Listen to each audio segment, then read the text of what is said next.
Hi, third grade parents, it's Miss Yeager.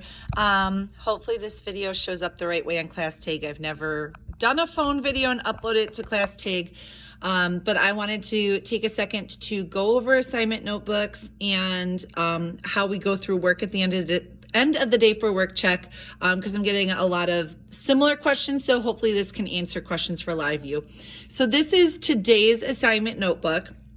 It's on the board when your scholars come in the morning, and part of their morning work is that they should get everything copied exactly as I have it, and then when they are done with it, they hold it up so I can check it for accuracy, and that's when I initial it. It's probably sloppier than this when you see it on your scholars, because I initial stuff so many times during the day, and that just shows that I checked their assignment notebook to show you, yep, it's accurate to what I had written on the board. All of these worksheet numbers I'll show you on the board in a little bit. Those are in the footers so they can identify which specific worksheet it is.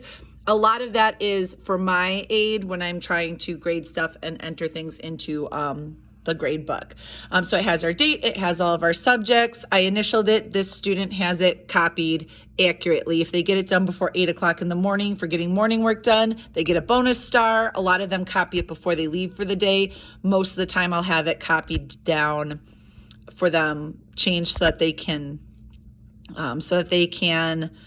get it done before they even go home and it's already ready for the next day.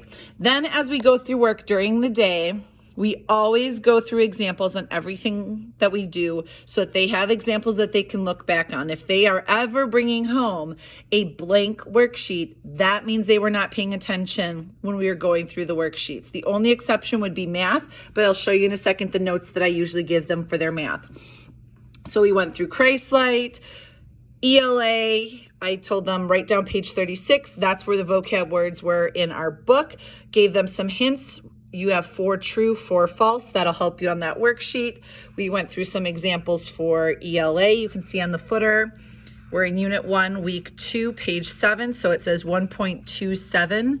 For Christ-Lite, we're in Set 1, Week 3, Lesson A, page 6. So it says 1.3A6 on the assignment notebook sheet.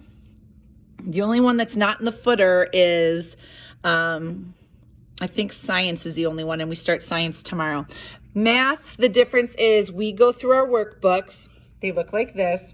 We go through the workbook pages and they have problems that are similar to the worksheet, but not exactly like the worksheet. There's always 8 to 10 problems on the worksheet. We don't go through examples because we want them to look back at their workbook. That's why I say write down page 21. That's the page this lesson started on in your workbook. They always have an exit ticket that they need to do before they get their worksheet so I can see who needs some extra help. And then once everybody has their worksheet, I go through it with them. So today I said, hey, 1 and 2 are exactly the same type of problem as your exit ticket.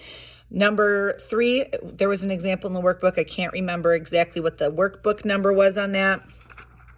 That we did, but we did an example like that. For number 4, it's multiple choice. I said, hey, it says select all equations, and here's a hint. There are 2 correct answers for number 4, so you're not circling 1, you're not circling or filling in 3, you're doing exactly 2. And then some things at the bottom if we needed some help remembering stuff. It says, like we went over together, hey, how much does a dime mean? How much does a nickel mean? How much does a penny mean? So that they could do number 7. And we went over some vocab for number 8.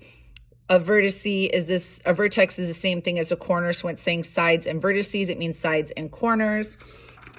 And then at the end of the day, these hang up all day long on the board, usually at the bottom.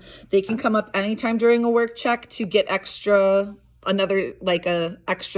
peek at something if they missed something.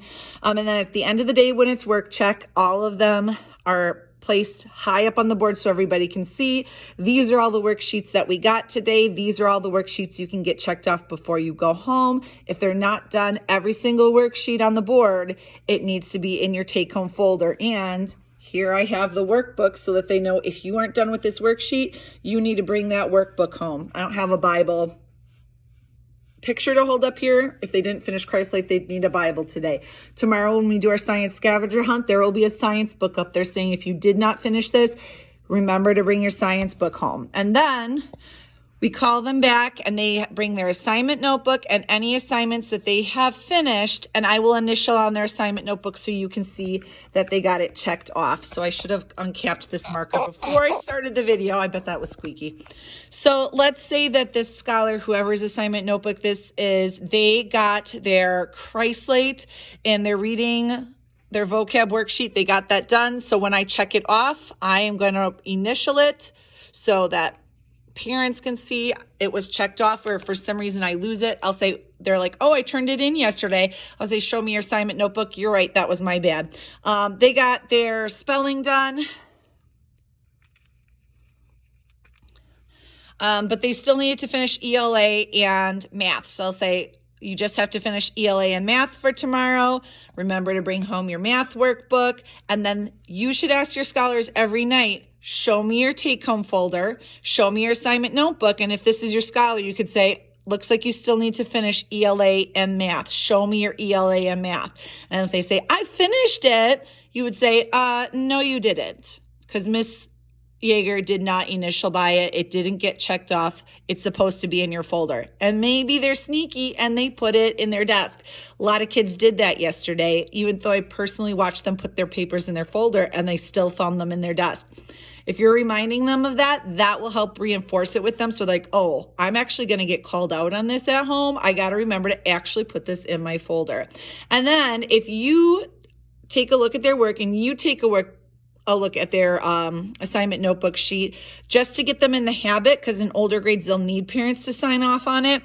If you just initial or sign at the bottom, I initialed already, so I'm just gonna give a signature, then I can see that you signed it. It's not required, but they get a bonus ticket because it's helping build habits that they'll need in older grades. So hopefully this helped out a little bit so you can see what I'm going through with kids in the class to try and help them remember what to pack to bring home. I still have kids every day that don't bring that math book home.